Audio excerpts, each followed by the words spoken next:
There we go. Yeah, so I watched this show in the morning on Netflix. It's I think a new one just came out. It's I wrote it down. Gotta take notes on things, right? You know me. It's called Have a Good Trip: Adventures in Psychedelics. Ooh. So this one seemed mainly about LSD, and I thought, I'm like, this is really interesting, and it's a really, really trippy show. Let me just put it that way. And I thought I always want to look about the experience of it because I've never tried, right? So I've always wondered the experience of it, and I've heard many people say how it's like you are one with everything, and you see everything, and as it's alive. One guy said the grass was talking to him, the trees were talking to him, and I'm like, I can totally believe that. It's almost like the way I see, like the way I understand it, is that shamans use psychedelics in order to connect and get answers from themselves, really, right? From the tree, from the grass, from the surroundings, from everything, but it's essentially still themselves because they're all connected. And they also said in the show, don't look in the mirror. And I thought, well, why would you not want to look in the mirror, right? A mirror is awesome. You get to see yourself, but they said that if you look in the mirror, you can see like past your thin skin, you can see your veins, you can see your insides and stuff. I'm like, oh my god, no, that would probably be a really bad trip for some people. So I'm still kind of like trying to absorb and try to understand what I just watched. Hmm. Yeah, it kind of piqued my curiosity. It's it's a lot. There's a lot to explore in the world of psychedelics. And I Yeah, think like what I've learned over the years is that the key is intention and ceremony. yeah, Like yeah. using ceremony. Like when I first began exploring with psychedelics, it was either yeah, I was in college and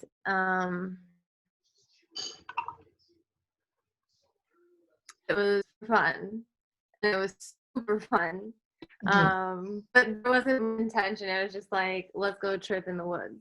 And Well, and it was amazing. Like, huh? that was intention. Let's go Yeah, trip. yeah, it was.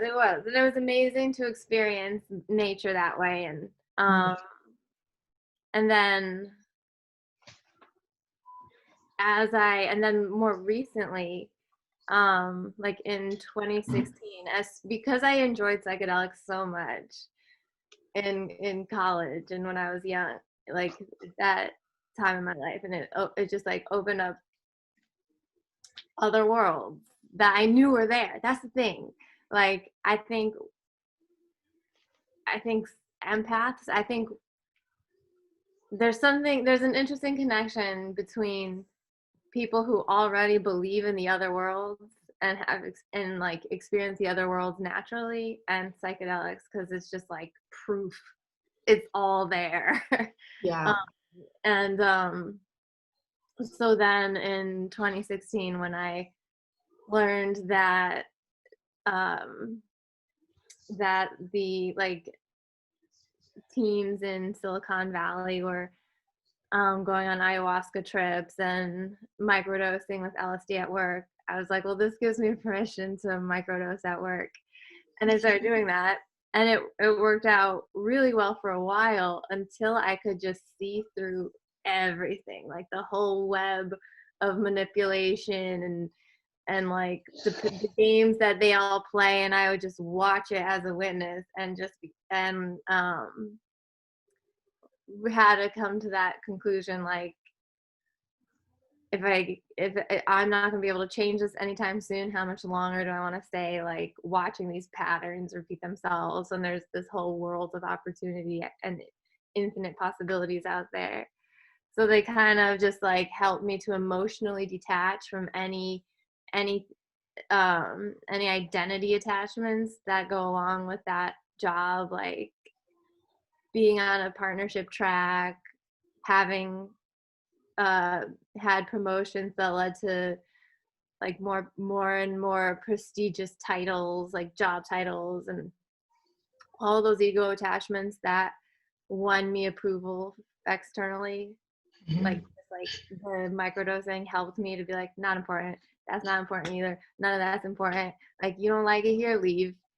Um, so then, yeah. And then, so the experience that I had where I really felt like everything in nature Mhm. was with DMT. And Yeah. that's what Wim Hof method breathing, like we can elicit DMT through that Yeah. kind of breathing. And that's when like I was looking out in my backyard and looking at the willow tree. Like it kind of like crept up on me. I was like, I don't think it's working. But then I was like looking at these flowers and I was like, but those flowers sure are happy. and then um and then I started looking at the trees and I was like, oh, you know what? This was the coolest. I could like feel my spirit, like, okay, body, you're gonna stay there for a little while and I'm going into that realm. It was like this pull and it was so cool. And then I was into that realm and all the trees were so happy that I was finally there and able to communicate with them. They're like, we've been watching you since you were a little girl. Like, we're so happy you've come to visit. Like, stay. And I just felt so much unconditional love from all the nature around me. And I got to really vibe with it for about 4 minutes. And then I felt myself being pulled back into my body, and the trees and the plant, like everything, like the grass was like, okay, bye, like we hope you come back soon. I was like, no. They're all like swaying and then it went, what? Yeah, it was like, seen Who Framed Roger Rabbit. You froze up for a second. Yeah, all I heard was, it was such a good, and it kind of froze. Have you seen the movie Who Framed Roger Rabbit? No. There's this, it's like a combination of humans and cartoons, and the cartoons have their own dimension. It's called Toontown, and there's this part where the protagonist, who's a human, is driving into Toontown, and everything in Toontown is like happy and friendly, and they're like, smile, and like swaying back and forth, and he's like this grumpy dude.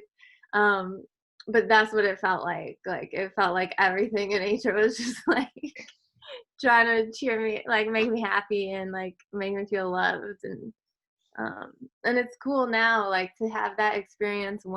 I had that experience once, and now when I sit in ceremony with nature every morning, I'm back in the same backyard, and I get to experience it every time. Like the experience I had with Grandmother Willow out there. Um, like I get to connect with that every morning. Hmm. Yeah, see, and that's the stuff that stays with you, right? Yeah. Those kind of experiences, because so many feelings or emotions that are involved in that time or in that moment that you can remember like this. Mm-hmm. You look outside and it's like, ooh, I remember you. It's like the Pocahontas when the Mother Willow, was talking to her, right? I swear, I'm like, now I'm thinking a lot about the stuff that I watched when I was a kid, because trees don't really talk to us. They do, but we just can't hear, right? We're made out of the same kind of stuff. So we haven't learned we've forgotten how to hear the trees. It's not like we haven't learned, we've forgotten how to listen and hear the trees. And what these substances are able to do, they're able to remove that block Mm-hmm. that we have, that separation that we have between ourselves and ourselves out there, right? And by going through on a trip, you essentially come back to the same place where you were, but you see it very differently. Mind you, I've never been on a trip like that, but in the way I have through meditation, right? Through meditation, sometimes when I am dancing in a dance, you can kind of like feel yourself escape and you're not really there. And they did actually mention meditation in that show. So I'm like, oh, I guess maybe I have been halfway on that trip and kind of visited that trip through that. Um, but the way they did the show was kind of cartoony in some areas and some points. And I'm like, that's when I'm like doing some stuff in the kitchen. I can't remember what I was doing, but I find myself going like this. Okay, this is interesting. And you see all the lights, all the different things, and the people, and they're all like actors and actresses and comedians that have been on these trips, and they're telling you about their experience.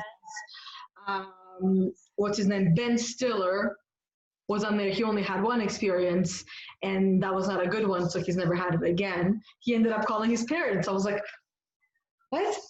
Why would you call your parents? His parents didn't understand, right? So, yeah, I'm really tripping out on the show. It's very interesting. And what I found the most interesting is I've always believed that nature heals, and the further away we get from nature, the sicker we feel. Mm-hmm. So when people are struggling or suffering mentally, doctors seem to turn them away from nature and turn them towards pills and towards human-made stuff, as opposed to things that can actually help them.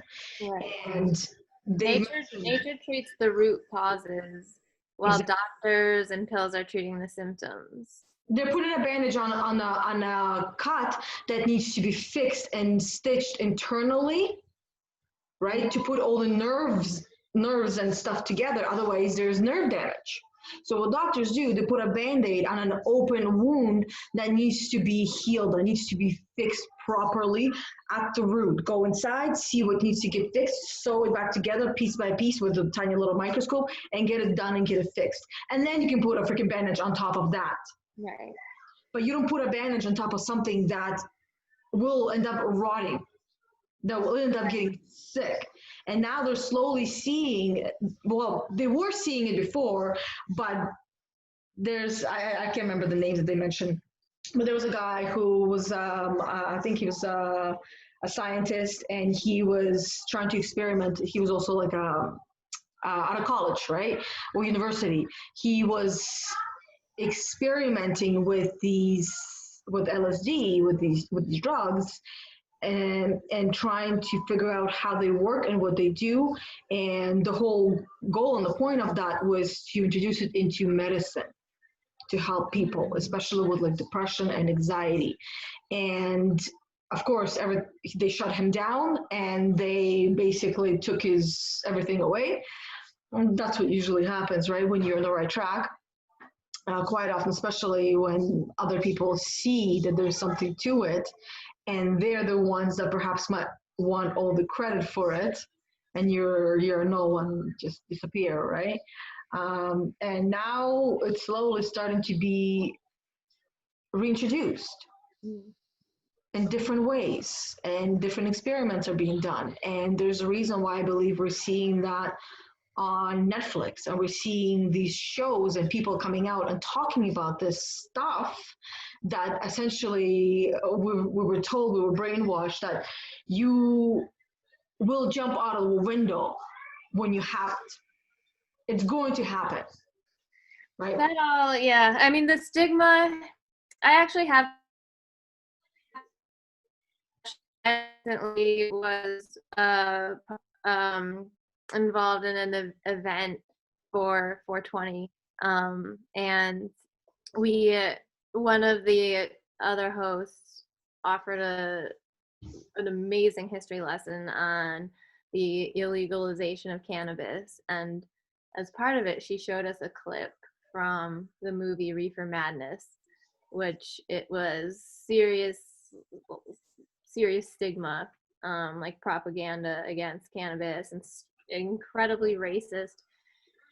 And so she just exposed for anyone watching the full truth behind why cannabis became illegal. And but watching that clip, like I had known all of this for a while, and that's why I became so passionate about cannabis, like spreading the truth about cannabis and what a symbiotic relationship we have with it. And it seems like nonsense to me. Like after learning about it, it seemed like nonsense that there'd be any stigma at all. And then I saw this clip from Reefer Madness, and it like I traveled back in time to when that would have been the media, the information, the feedback loop that the culture is receiving. And I felt compassion for that age group and anyone who buys into the stigma like that. There's an ant on me, excuse me, from outside. And I think it's the same path. Like they're warriors for these plant medicines. You know, we're out here, and I think psilocybin is on that journey now. Yeah, it's legal in some places already. Mm-hmm. It is, and or is decriminalized, and yeah, that's good. In some cities, and there's a film called Fantastic Fungi where it is the most inspiring film. Learning about plant medicine has connected me with Mother Nature in a way that has filled me with so much hope for the evolution that's occurring. Because now that, like, if you think about how fast it's actually occurring, like legalization of cannabis, exploration of mushrooms and psychedelics, and like it's taking the path that Tim Leary back in the 60s originally wanted the path of the medicine to take. Like he was all for going about like using the scientific method with LSD, and then it just kind of got out of hand. And I think when it got out of hand, stigma attached to psychedelics, and before it had time to be thoroughly evaluated and seriously evaluated from a mental health perspective. And Tim Leary was driving that force, and I think we picked up the torch from him and are carrying it on. And so it's great that stuff like that is out there on Netflix and that people are opening their minds, because we have a right, it's our birthright to explore our own consciousness. It's our, it's our choice. And if it's my choice to see how deep into the universe I can travel, that's my choice. And if what I'm bringing back from there is helpful and inspiring to others, why wouldn't I explore that world? Yeah. If it connects me to nature the way that it does, to the point where I can hear her and speak for her, which I consider to be my number one priority right now, why wouldn't I explore that? That's my birthright as an earthling. Yeah. Yeah. No, I totally agree with that one. And honestly, it just, the thought keeps replaying that I used to carry with me for quite some time. Why do I feel so disconnected? Why do I feel like I don't belong here? Why do I feel like I'm from a different planet? Nobody, like it's like pure isolation Mhm. feeling when I felt like I was on my own and I felt completely disconnected from everything and from everyone. And I didn't go on that trip with any kind of those drugs. I tried marijuana, and that for me, because it is a hallucinogenic, but I've never hallucinated with it. What it enabled me to do was just to feel connected to something, right? To not necessarily people, because a lot of people are too much in their heads, and that's why we feel the disconnect, but with the heart and feeling. And this is, by the way, the first time I'm saying on camera, being recorded at any given point. And I know you're kind of like freezing in and out. So what I'm saying is, this is the first time I'm actually saying that I smoke weed. I've smoked it, and I haven't smoked it for quite some time, since February 18th. But I do, and the reason for that is because I like it. I enjoy it. It helps me to calm down. It helps me to feel connected, and it was helping me with anxiety as well. But this is where, if I realized I was becoming dependent on it, and it was actually making it worse. It was making my anxiety worse. So gotta be smart with it, right? Like you say, make it ceremonial. That's, yeah, it brings us back to ceremony. Like I had a ceremony earlier today, and it's like that connection that you speak of, man, like it is like I realized for, this process for my ceremony that really works for me, and it's I smoke, take a hit, and I set my intention with it. I will stare at my bowl, holding it in my hand, thanking the grower, especially because I know the grower. She's my soul sister, like Dee, you know? So I'll be thanking Dee, and getting like emotional, just feeling those sisterhood roots, you know, like first and foremost as I'm holding this bowl. And then I put it up to my third eye and call in my intention, what I want it to assist me in exploring, and I'll ask permission. And lately I've been asking for assistance exploring the mystic realms, my ancestral lineage, and and it just like unblock, like bust my crown chakra wide open. Mhm. And and that having that experience with it, with cannabis, it just makes me realize how sacred of a plant this is.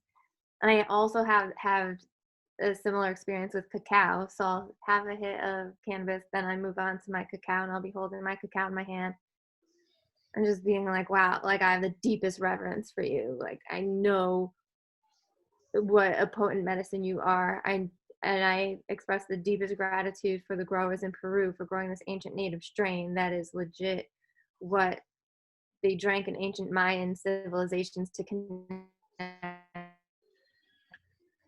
And it really hit me that has that potential to do that when I began looking up and imagining stories in the constellations. And I was like, did they sit under the stars with cacao and receive information from the constellations? And so it's not even like, it's just cannabis and cacao, and it's just like setting the intention and being really clear about what the experience I want from it is. Mhm. And I didn't go straight into setting these kinds of intentions. Like this has been a 2-3 year process of working with plant medicine. I originally just started with like setting an intention to be creative, or to to to yeah, to write or to do a plank or whatever it was. And over the years it has grown into this portal, this force field of mystical energy and cosmic energy, and this, like, the cacao grounds me and roots me so deep into Mother Earth, and then the cannabis just opens me up to the heavens, and I'm just like in the middle, sometimes traveling up too much, and I got to put my hand on the earth and feel her pulse, and I'm like, okay, I'm like, I can integrate this. Yeah, like, that's why I just cannot say enough about ceremony. I mean, even just what we experience on our coven calls when we call in the 4 elements, that has changed my life so much. Like, the way I notice the elements now and the way I feel Mother Earth now, like, it's always in my head. Like, when we channel in whatever we're calling on that element for, it stays with me throughout the day.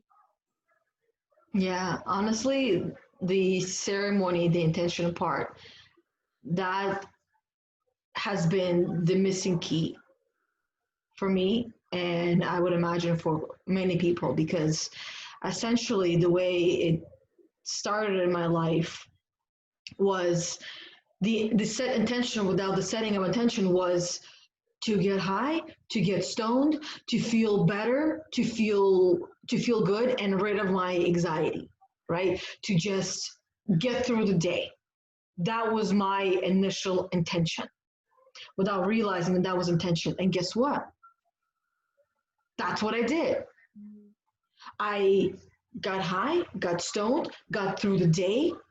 My anxiety was minimal until eventually it started becoming worse and worse and worse, because if you don't want to have anxiety, don't think about anxiety. Don't say anxiety. Don't talk about it.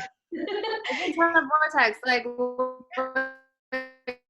we're describing level 1, like level, like, just trying to get through the day is a level 1 vortex, and it's tough to get out of. So it's like, it sucks you down. Yeah. It is like, that's where all those access to, because you're contracted.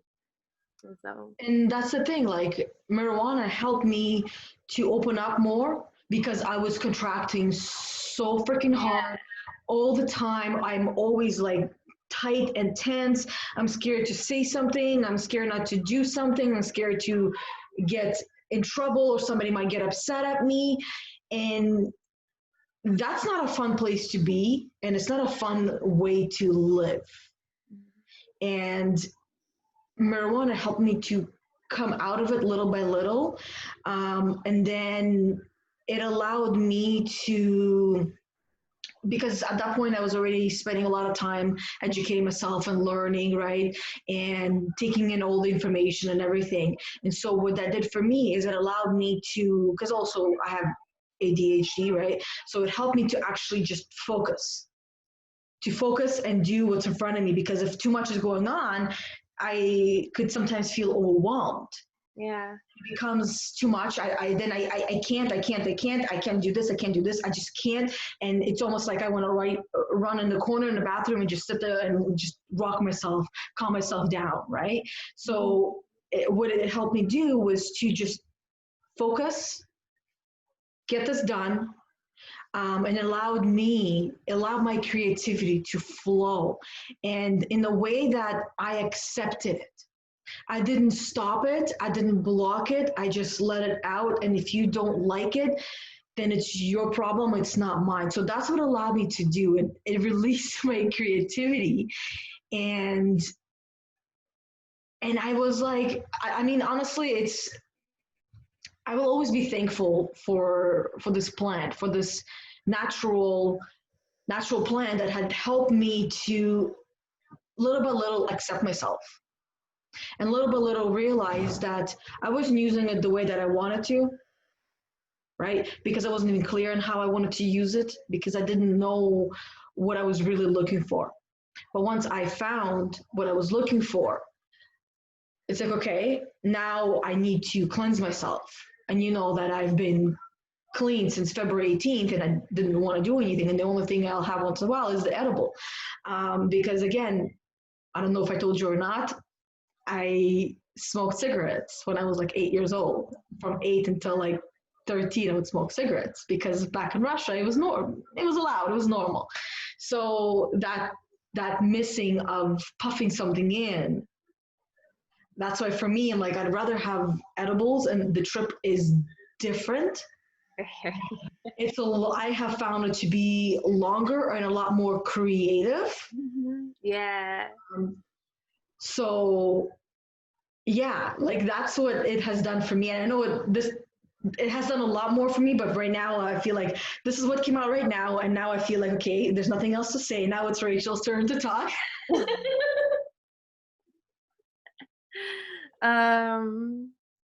Yeah, I'm glad that, so edibles, this is funny because edibles has been a repetitive thought. Like I have a decarboxylator. I'll show you. Um, it's this little oven, Okay. and I can put the flour in there and just hit this button, and it'll heat up the flour to the appropriate temperature and appropriate amount of time to unlock the compounds, and then you could just sprinkle it on food and eat it.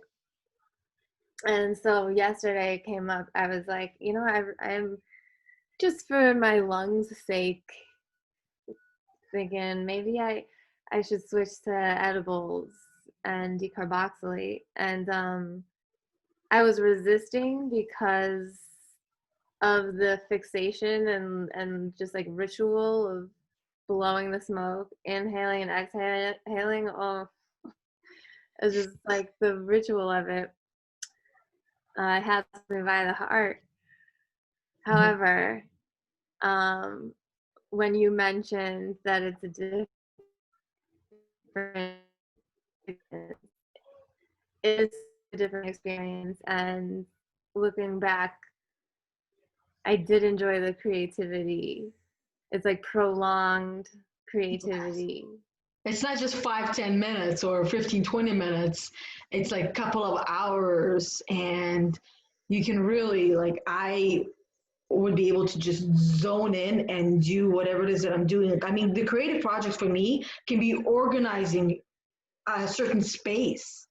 That to me is creative, and I feel good, and I'm doing this and I'm doing that, or drawing or writing or dancing. I mean, the creativeness, it varies on day and time, and really essentially yourself. Everything you're describing, I'm just like seeing you doing it, and it's you being in the now. Yeah. You're being.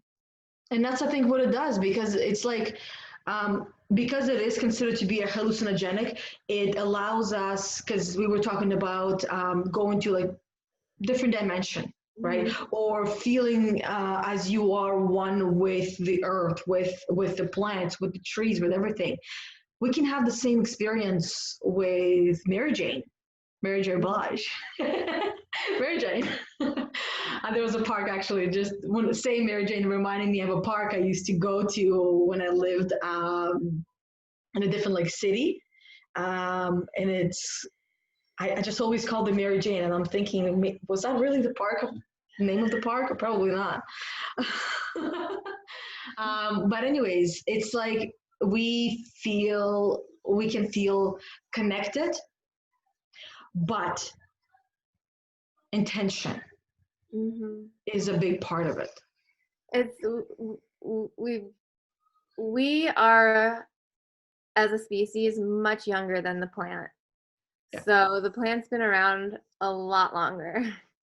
And it teaches us. Right. So we need to learn and teach others how to approach the plant with respect and reverence. Yeah. And ask permission to work with her and show her. Like, we just need to show her how much we respect her.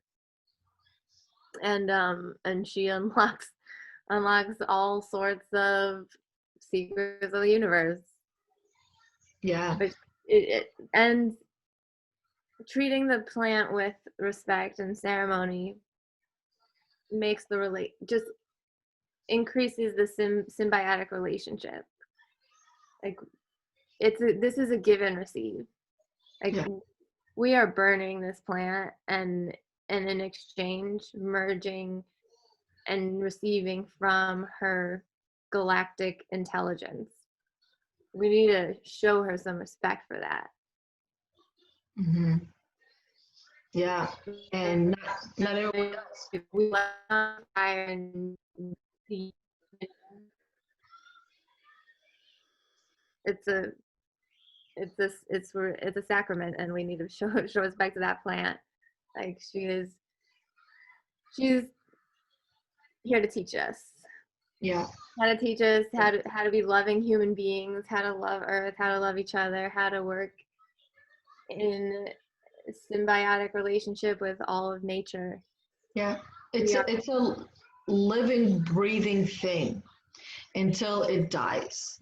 And as a body dies, whether it is a plant, whether it is a human, whether it is an animal, we have two choices of what to do with it. You either burn it and you have ashes, or you bury it, right? So with a plant, that's what I was hearing when you were speaking, because we choose to burn the plant and inhale it. Got to be respectful because it is a body that carries the same DNA as us, really. Just programmed differently because it has a different code. And that's where you got to be respectful with the plant of what you want to do with it. When someone decides that they're going to be cremated, what do they want to do with their ashes? They don't want those. They might not want the ashes to go into the water. They might not want the ashes to be near the soil. They might want to stay in that jar, right? But as a human, they can speak and they have that choice. As a plant, go away, kitty, go puke somewhere else. Ramsey just sat here, like, no, go somewhere else.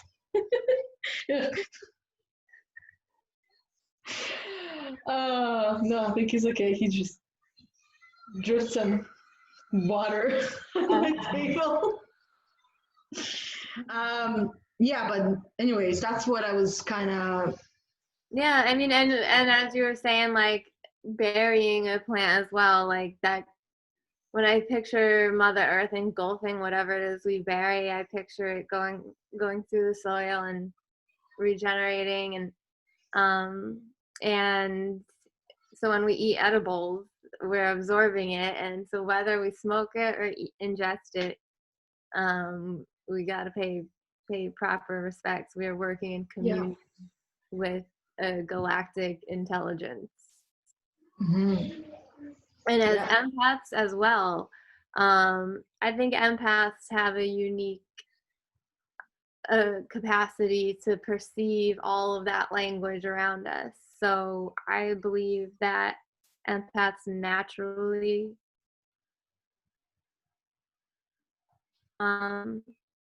receive this information through our clair gifts, like clairsentience. If we want to, we can sit and look at a plant and vibe out with it and hear it. If we incorporate that into our practice, then we don't necessarily need any mind altering substances to do that. Like I was sitting outside yesterday and just meditating in front of my garden, and I was breathing in. I was picturing as I was breathing in this lovely visual of all of the oxygen from all the trees around me coming into my body, and then stirring around my heart, and like it was all like stardust in there and love. And then I would breathe it back out and send stardust into my garden, and it would be CO2. So I was breathing in the oxygen and breathing out the CO2, and meanwhile the roots, like my root chakra was sprouting roots going into the soil. And it actually is funny you mentioned the cartoons in the the series you watched, because I was explaining this imagery to someone. I was like, as I was watching myself doing it, it kind of became like an infographic. It was like CO2 and like oxygen, like it kind of became cartoony, but that was really, I mean, I had smoked weed earlier in the day. That was a bit later in the day, but so it was still probably somewhat beyond the veil already, but just something like that, like you can incorporate, and empaths with the clair gifts, like clairsentience, can feel that love from nature, just picturing that. And clairvoyance can give us that visual representation of what it might look like to receive that and feel it in our hearts, and then give it back in this beautiful relationship that we have with Mother Earth and all of creation.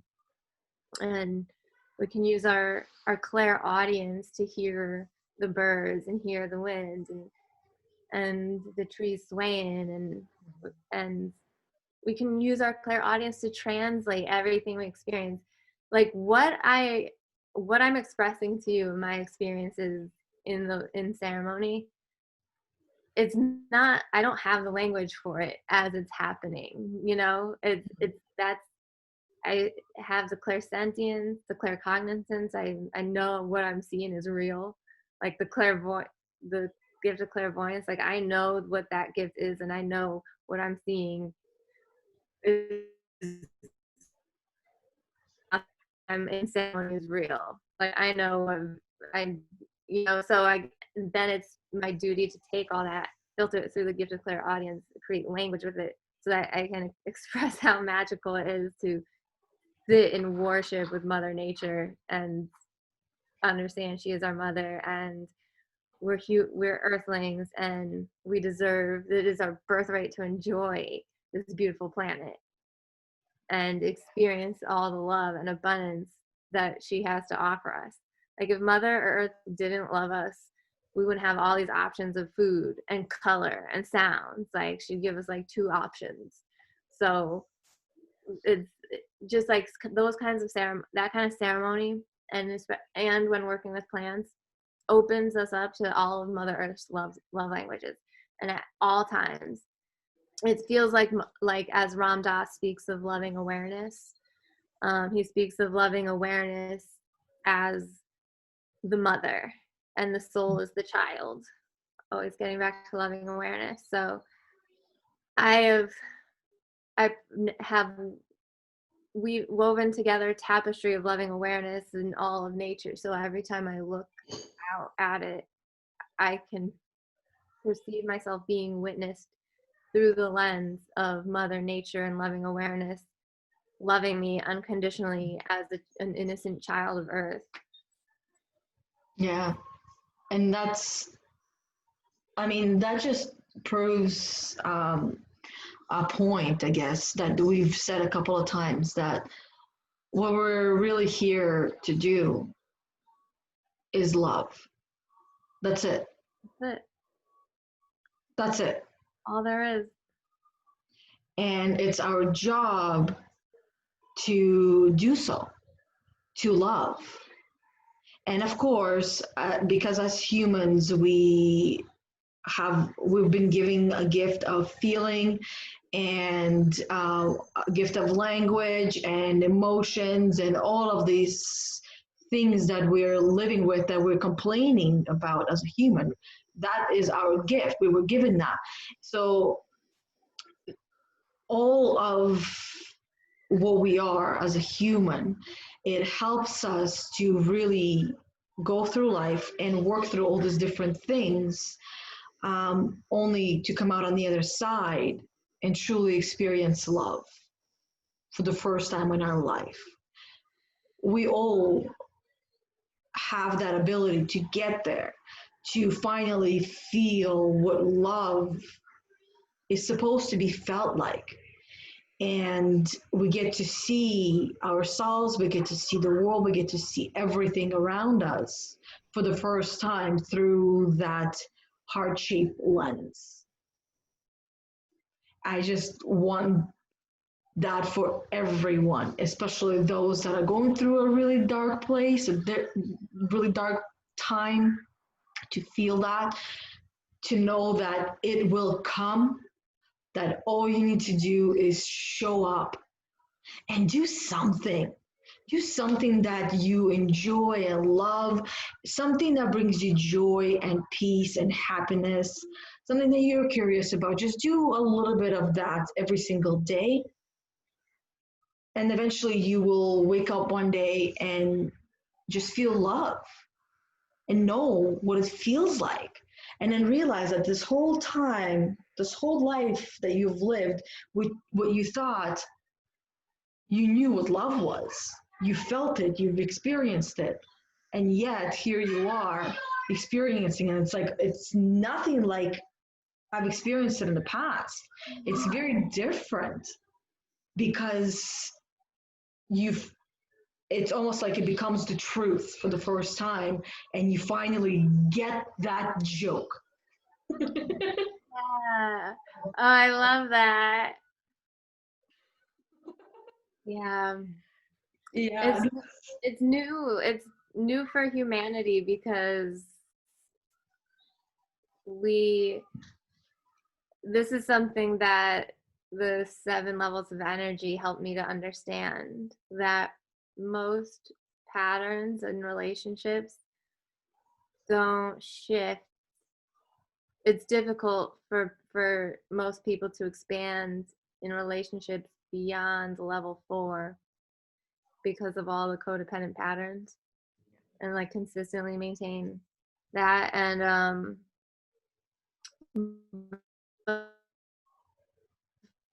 at level 4 is conditional. So learning that taught me a lot about how to love without attachment, how to love without condition. And it was such a gift to get to that point of understanding and realize when attachment was creating a repeating pattern and a stagnant pattern that wasn't good for anyone in the relationship. And that's really helped in stepping forward and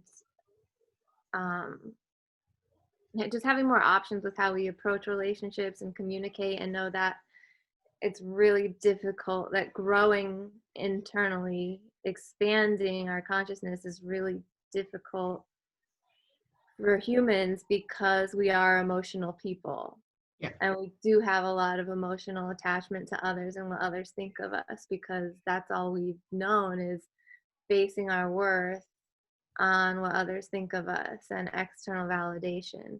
Yeah, and that's why so many turn to stuff, whether it's alcohol or drugs or whatnot, to numb those feelings and emotions because they were told that they're not okay and they don't know how to be with them. They don't know how to coexist with those feelings and emotions. Oh. I know that because that was me. I didn't know how to. We were not taught this in school.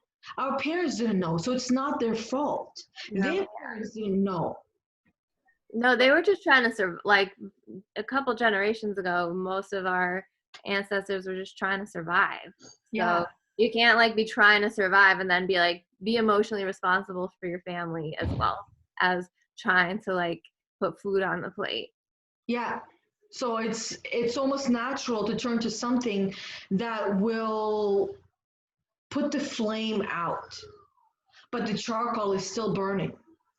Right, the charcoal, because that's what it is. Those feelings and emotions, they almost feel like fire, and you can put the fire out, but the charcoal is still there. It's still gonna burn. The next morning, that's why one can wake up and still feel that fire. It's like, I put you out last night.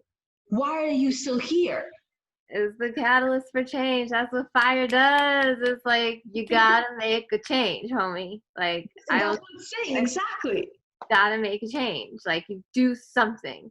Just make it. Like that fire is like, it's also survival. Like when that fire would come to me when I was in a a victim level 1 place and losing my survival, like wanting to disappear and like thinking that that was a reasonable choice because I know because I don't fear death, and I was like, well, like maybe I'm just like not meant to be here right now, reasoning that, and then getting to that fire of like, fuck this, I am sick of this, I am sick, like I know better like than to even entertain this, like like it was like a survival, like the fire was like, you're gonna pull yourself out of here, like you're a fucking warrior, you're not going out, like come on, get your ass up off of the fetal position on the floor crying and like get, like do the fucking work, say the mantra, like say the root chakra affirmations, get yourself grounded, this is your home, you're safe, get a grip. And it was that fire that was like, get a fucking grip, get a hold of yourself, ground yourself, meditate, do the things, drink water, drink tea, write, do something you like that. It was that fire.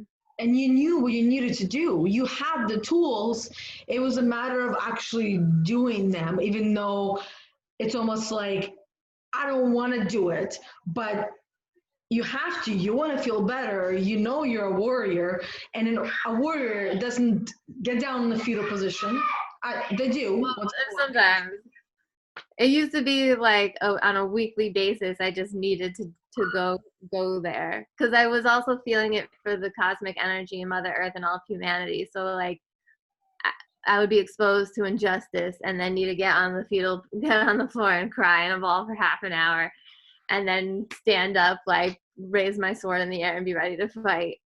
So it's just about like alchemizing, like the deciding how long you're gonna spend in any vortex, and then choosing when to alchemize the energy, and knowing when it's time to release. Like sometimes people just need to cry, and it's just energy moving. Like emotions are literally energy in motion. Yeah, and they need to be released. And if we keep carrying it and carrying and carrying them and not releasing them, that baggage becomes really heavy, and then it's much harder to choose. And that's why so many feel like they don't have a choice. Right.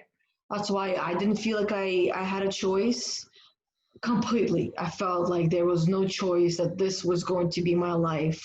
I was a worthless, useless mother who couldn't even take care of her kids properly, who completely lost herself, who didn't even know what she was, who stopped caring for herself, who stopped even wanting to wash her hair or put makeup on, who just did not want to do anything because she did not believe she was worth it. Little by little, I would do this, I would do that, I would dance, and I would feel good. And then for days and weeks, I did not want to dance again because I knew I was going to feel good again, and I was not worth feeling good. And then eventually, again, I would dance a little bit again. And then the time in between the feeling good had shortened. So I went from having having a month in between the dancings that would make me feel good, because I didn't feel like I deserved it. So that's why I would wait so long to go at it again and try it again, because, I knew it would happen, and it always happened. I would dance and I would feel better, right? I would meditate and I would feel better. And then I stopped meditating for a year because I did not want to feel better. Right. Yeah. And then eventually, by doing that, by essentially forcing myself, some days, most days, I felt like I was forcing myself, but I would sit down and I would do it. That time between had shortened and shortened and shortened to a point where now I meditate every day. And when I'm not feeling so great, I have tools. I know what I can do in order to feel the way that I want to. And then I choose what tool am I comfortable with using today, because it's not dance every single day. Some days it's dance, some days it's meditation, some days it's feeling completely crappy, I'm just going to sit here and I'm going to listen to something that is going to shift my thinking, my focus entirely onto something else that I'm curious and interested about, right? So there are different things that I have in my toolbox. Just like you have your tools in your toolbox. And I think it's important to collect those tools. Yeah, we got to excavate. Like that's from our own wisdom. We excavated our own wisdom to unlock those tools, and we know like that's what a coach can help with, is asking the questions, challenge you to excavate your own wisdom, because you know the answers. Like there was no way a coach could have told me, oh, you need to get on your yoga mat every day and talk to your ancestors. I had to figure, like that's out there. As I had to figure that out myself. And had a coach told me that, or someone told me to do that, I would have been like, not right now. And it would never happen, probably. I mean, who knows? But that, like, the practice that I've developed over really the past 7 years, because I started working with my first coach in 2013, is, very attached to my corporate identity. So it was going to take a lot because that's where I received the approval from my family, which meant everything. And the respect, really was respect more than approval. And it always never felt like it was good enough or enough. Like even the law degree, I knew I didn't want to go to law school. I knew I didn't want to be a lawyer, but I wanted the respect from my family, and just being the baby of the family and the daughter. Like I was just like kept chasing things and it was never going to be enough. And the process of coaching helped me to uncover like all the questions that I was trying to fill this void that could only be filled from my excavation of my authenticity and my own wisdom and who I am. And it took 7 years to get to where I am now. So if at any point I perceived this would be my future before I was ready to see it, like if 5 years ago I was going to see that I'd be like a mystical like creature dancing in my backyard and like not giving a shit if my neighbors saw, and like surrendering to astral travel in front of people who can't see what I can see, I would have been freaked out and be like, I don't want to become that. So it's just like the path unfolds. It's a mysterious process how it unfolds, and the reason I'm able to express who I am now with this much confidence and conviction is because of all the tools I picked up on the way. There are different phases of the process, like blocked throat chakra. Like when we first started talking on Zoom, we were completely different people. Yeah. It's a process. And there are tools, like we both had our unique journeys to uncover our tools that we could take with us as we march forth into the future. Yeah. And we get to choose which ones to use. Mhm. Mhm. I have to pee. Well, we said we're gonna keep it to an hour. Yeah, and this was a super juicy, potent conversation. Yeah, I had different ideas for the video today, but it just I was tripping over that show I watched, and I was like, because this is something that I've been curious about for a while, right? And it's like this show comes up, I'm like, it says add to list and play. I'm like, okay, we're playing this, and I played it and I watched it. Didn't get the kitchen done. Well, I'm glad that you brought it up because, as you know, I've been really connecting with this journey, and which we can talk more about another time. But so for me, the topic was like right on with the day I was already having. So I'm grateful. I'm grateful you brought it up. I'm grateful you went right in with psychedelics. I'm like, yes, mama, talk to me. It's like, okay, let's speak the truth here, right? And this is where I could have easily sat there and said, oh no, I never smoked weed. What's an edible? What do you mean edible? What is that? I could have pretended like none of that happened, but that's not me being my true It's just authentic. like You kind of like froze, right? you're being the change you wish to see in the world. Mm-hmm. Yeah. You know, you're being who you are. You're being your authentic self. You're using your voice and your expression to show your beliefs and show who you are and Yeah. express your truth. Yeah. So And I respect it. exactly. And at the end of the day, I only want to work with people that want to work with me. And if that is not okay with them, then I would not want to work with them. Yeah. Because then it's like a different language, different difficulty understanding. No point. It's, you know, there are coaches for everyone, and they can have the coach that's for them. And Yeah, we're not everyone's cup of tea, and I know that, and I get that, and it takes a while sometimes to accept it. But if they had an infused tea, maybe it would become their cup of tea. you never know, and that could be right around the corner for them. You never know, right? It's become illegal almost everywhere, little by little, it will. I mean, it's a natural plant. For all we know, soon it's going to start growing outside. All right, I gotta run. Awesome. Okay, I'll see you next week. So much. Yeah. So much fun. This was interesting. I like it. Okay, bye.